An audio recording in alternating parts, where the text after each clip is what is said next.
Hi, I'm Elijah Olander, and here's my one-way interview. Define who you are in in one sentence. Um, I guess to put it simply, I am a fun-loving, Jesus-loving, uh, music-loving 19-year-old kid from Page, Arizona. Um, why am I applying to Praxis, and what are my program goals?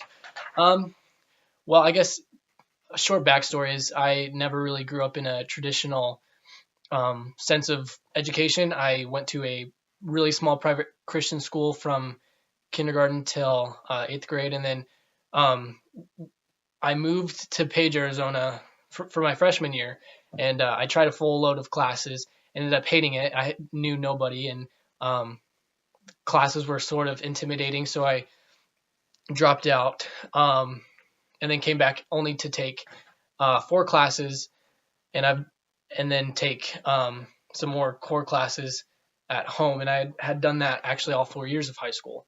Um, and so coming back to more so the praxis aspect, I had a friend, Jackson Sullivan, who is in praxis right now, talk to me about it. Well, actually, prior, I knew that he had dropped out of school and out of high school, and I thought, gosh, this kid's stupid. He's missing out on incredible experiences, and it seems sort of irresponsible to have dropped out of high school.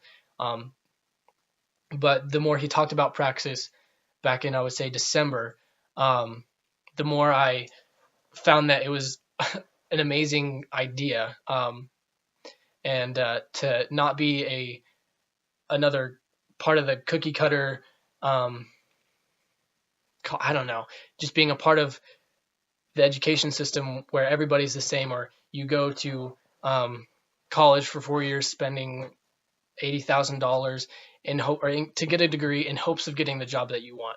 And so many people drop out of college, or they change their major several times before they even graduate. And I definitely don't want to waste my time and money in that way.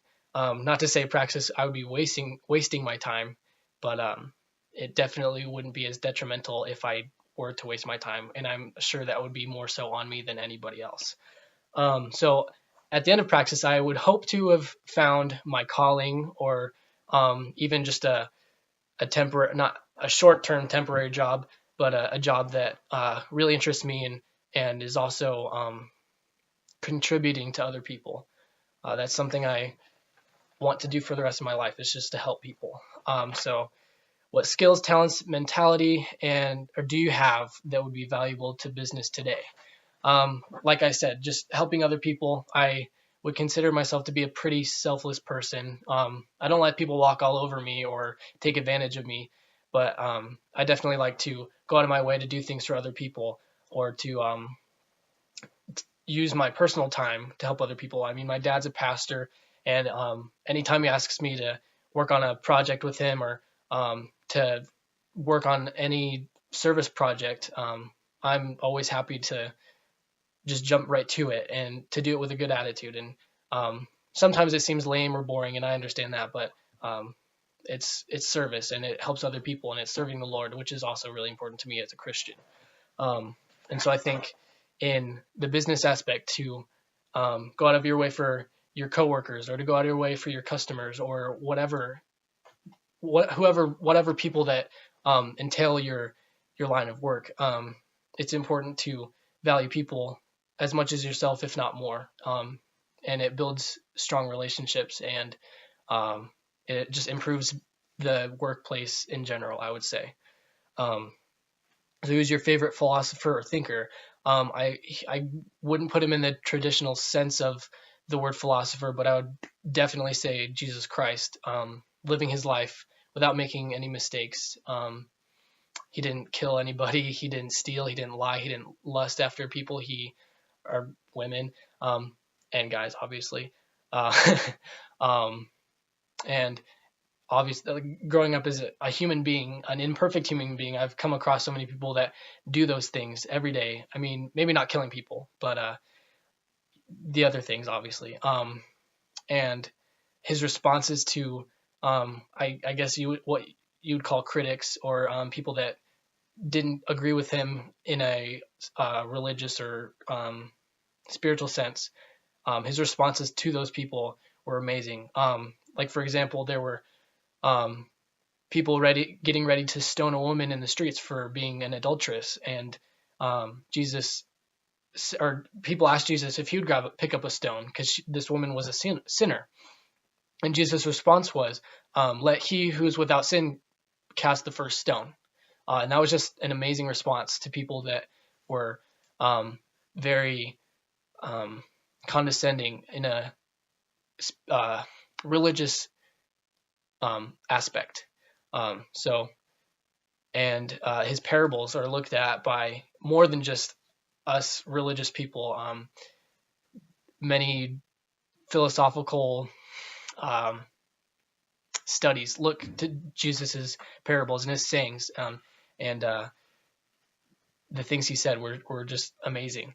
So yeah, what's the biggest difference between you and your peers in high school and college? Well, for like I said before, I was partly homeschooled, um, and so I definitely did have a different dynamic when it came to studying and working. And like I said earlier about being selfless, I with sadness I would say I grew up with a lot, or went to school with a lot of people that really just cared about what they wanted to do and not so much looking out for other people's interests.